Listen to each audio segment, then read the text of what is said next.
morning. Can I set a world record for you? Yes, sir. At least my personal record. My personal record is 28 points. What I could do with a 2-digit number in 28.7 seconds would boggle the mind.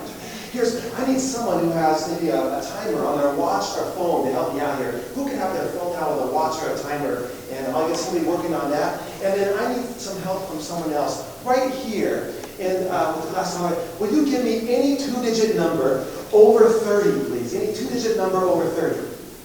Just right Yeah, tell me what it is. 67. 67? Would you like to change your mind? 67 it is. All right, so I'm going to put a big 67 on the back of this board right here. 67. All right, do we have someone who's going to time for me? You're going to time for me. Here's what I want you to do. When I say go, I want you to start the timer. When it gets to 10 seconds, I want you to say 10. When it gets to 20 seconds, well, you can decide what to say, but hopefully it sounds something like 20. We got this? All right. 67. On your marks. Get set. And go.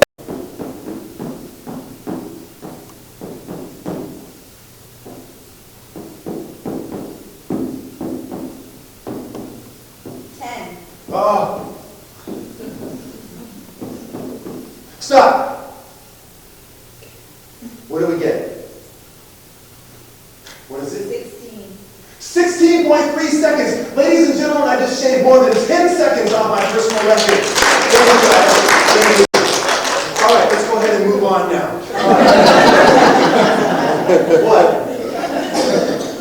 Oh, you want to see? We've known each other for a couple minutes and you already don't trust me?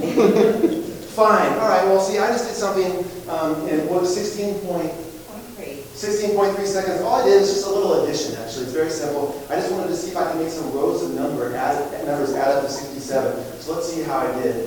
Here's 11 and 14, that's 25, plus 5 is 30, is 67 across there, and that's 42 right there, 52, that's 67 across here. 39 is 7, that's 46, and that's 58, and 67 across there, and 13 and 8, and 40 and 6, that's 67 across there, in 13.6 seconds, with a freely called number from the audience. So that's just what I was trying to do there.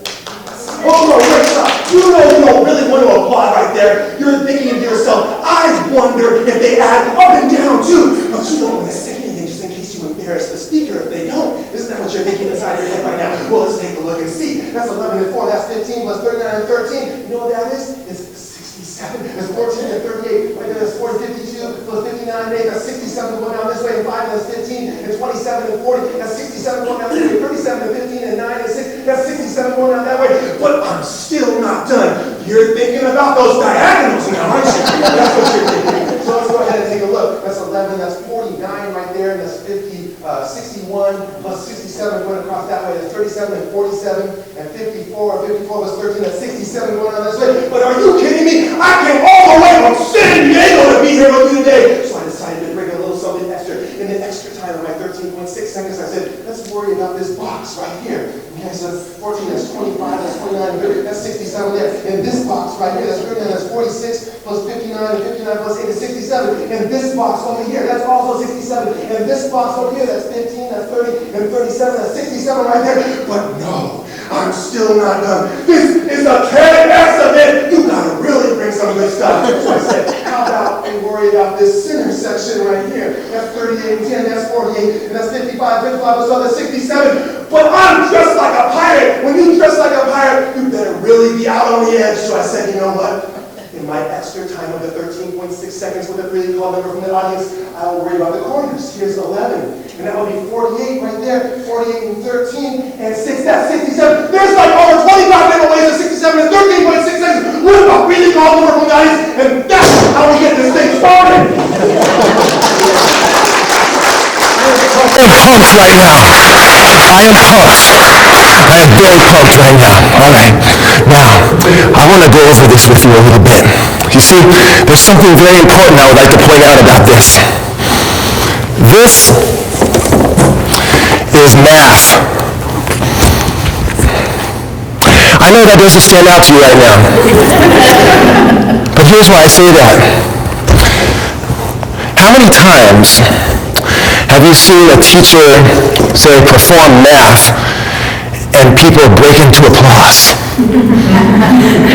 I asked that in an audience not too long ago, and a teacher said, a few times tears.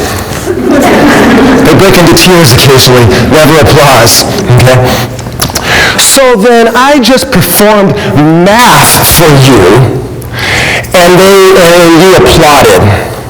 Why did you applaud when I just performed math? What was it? Show. It was a show. You know what? Here's what I think it was. I think you guys, here's what I think it was. I think it's what I call the third circle of teaching. The third circle of teaching is this. I see teaching as a triple Venn diagram, okay? A triple Venn diagram. The first circle I call content. Hey, if you don't have content, you're either a babysitter or an entertainer. We are paid to deliver content. We're paid for that. So you have to have that content circle. The second circle I see as techniques and methods. Things that we've learned in our teacher credential programs, things that we've learned from colleagues, things that we learn when we go to conferences, things that we learn when we go to a place like this.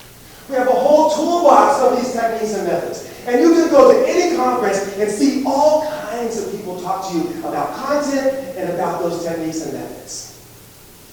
Like we've all been to that conference where you go in and you go to the session and then you walk out and you're like, oh my God, I just cannot wait to incorporate a little of that big picture in my classroom. And you get all excited. But I think nobody is talking about the third circle. And the third circle of my triple Venn diagram I label presentation. Sure, you know your content and you have all these techniques and methods. Now, how are you going to present that in such a fashion that it draws kids in and makes kids want to be there, makes kids want to learn? That's the third circle that no one is talking about. And I have an evangelical zeal to travel as far and wide to talk to teachers about that third circle of presentation. Just in this short little thing right here. Think about the presentational decision. First of all, I said I was going to try to set a personal record. It's positioned right away as something like, this is a record. We're going to be timing this right here. That's something to try, right? And then I could do it like this. Okay, I'm going to add some numbers. I'll like to do a little math thingy for you. Okay, it's like this square thing where it's going to all add up. So, this is another 14 and 5. You notice that's 67, but I also need to be concerned about the 37 and the 15 and the 6 added to 67 too.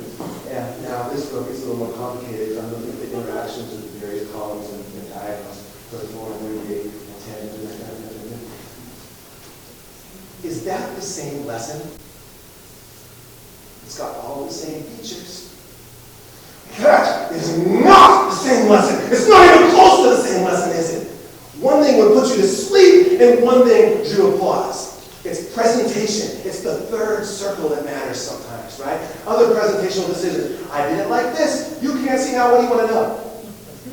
What is he doing back there? Presentational decision. I set it aside, so let's move on. Then you said, whoa, wait, no. We want to see that. Changes the dynamic of the situation now, right? Presentational decision. I downplayed what I did at first. Well, I just did a little addition, and they didn't like want to add up across the row like this.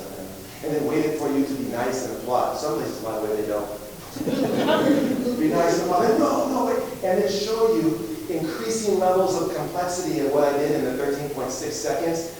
And all the while, building my enthusiasm for what's happened here and get into a climactic point where I break it over my knee, throw it down, and at that moment, you're almost forced to applaud or else it almost seems rude. Right? That's what a presentation can do. In fact, when I perform if I do a magic show instead of a teaching workshop, this is the second piece I do. I get paid to do math in performance. Okay? And it's all because of presentation. So how do you come up with presentational ideas that will draw students in? Well, it takes creativity. The problem is that some people have fallen victim to the myth of the blinding flash of light.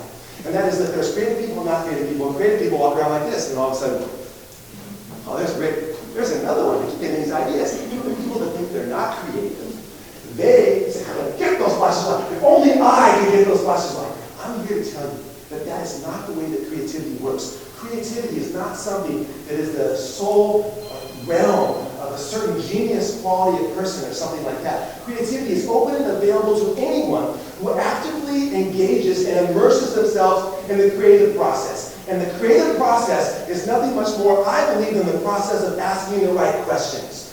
I look at it like Google. Your brain's like Google. Imagine going to Google and it's having the cursor blinking at you there, and you stare at it and go like, I thought this place was amazing. I could help you find anything, but I'm not getting anything here. And then you get mad, turn off the computer and say, this place doesn't work. You know what? That's exactly what people do with their mind. They say, you know, I need to think some creative ways to present my lessons. I'm not getting anything. I guess I'm not creative. And they stop. They never enter anything into the search bar. And what you enter into the search bar is questions. Questions help focus your mind. Questions are like that tuning of the radio station to improve the frequency. Okay, like you have static, creative static, and then just the right question, tweaked just perfectly, all of a sudden ideas will come in clearly. So when someone comes to me with a lesson and says, hey, fix this lesson, I think it's kind of boring. I can't wave a magic wand over it. What I do is I pummel it with questions. So I say, all right, let's pretend we're going to teach this lesson together. Are you ready to go? Here we go. You know what, is there something we can write on a board or shine on our screen that would spark a conversation and create a buzz before the bell even rings? Is there some way that we can get our class outside for this lesson? Where would be the perfect place on campus to deliver this lesson? Can I inject a kinesthetic activity that will get every student up and out of their seat there at some point in this lesson? Can I offer a chance for artistic expression, some sort of art or craft, or some sort of way students can follow their artistic passions in this lesson? Can I make this into an amazing race partner activity where they're challenging each other and trying to race together? Can I turn this into a National Treasure Da Vinci Code situation where they're solving clues and they're coming up to me for the next clue? Can I use the amazing power of silence? Pictionary, charades, can I have little placards that have the messages? I turn the placards like those videos that are strange and engaging. Is there some way that I can turn this into a contest? Is there something that I can do? Is there something that I can do to myself, transform myself, that immediately spark curiosity as they enter the room?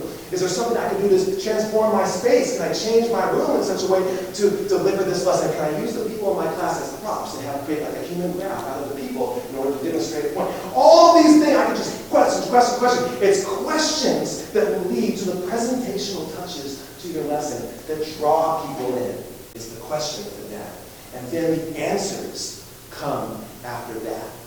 Okay? So that's the way it works. You ask the questions first, and then the answers come. Creative insight and creative ability is absolutely and completely open to every single one of you. It's absolutely open. But it just takes that work on the front end. Now, what I would like to do now is I'd like to do something a little crazy. And I'm going to try something here with you. I'm going to open my phone up. And by the way, if you have a phone with you, I would like you to have access to that in a second. So if you get your phone out, if you have a phone, you have access to it. Okay? And what I'm going to do is I'm going to step right here, and I'm going to open up the calculator on my phone.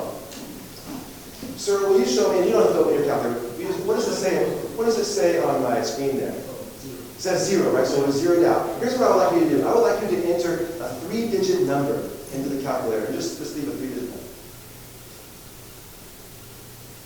Excellent. Will you press the multiply sign? Will you enter a 3-digit number in as well? But don't press equals yet. We're going to do something else. Excellent. I'm going to come back to you. Will you press divided by? Okay. And will you enter a 2-digit number? And will you press equals? Tell me what that number says. 7,472.83. If you have something to write with, write that down right now. 7,472.83. What I did right there, does that seem pretty fair? My hand's on the side of the phone. We started at 0. A 3-digit number multiplied by a 3-digit number divided by a 2-digit number. We've got 7,472.83. I've got a question for you. That's been sitting up here the whole time. If I turn that board around and it said 7,472.83, would that be pretty amazing? Yes? Yes. Now this is a complicated thing we're trying to do here. So understand there's a high rate of failure possible. But you know what? I think that's what we need in education. Teachers who are willing to take a risk. Teachers who are pirates. People who are willing to sail into uncharted territories and uncharted waters with no guarantee of success. A map won't do it in today's world. Absolutely won't. What you need is you just need a compass and some guts. We need teachers that are willing to leave the safety of the shores, the comfort zone of the shore, and step out. The winds are changing right now. We need people that are mavericks and renegades and willing to try new things. And so I'm taking a risk for you today, and I hope that it pays off. The number was 7,472.83, is that right? Ladies and gentlemen.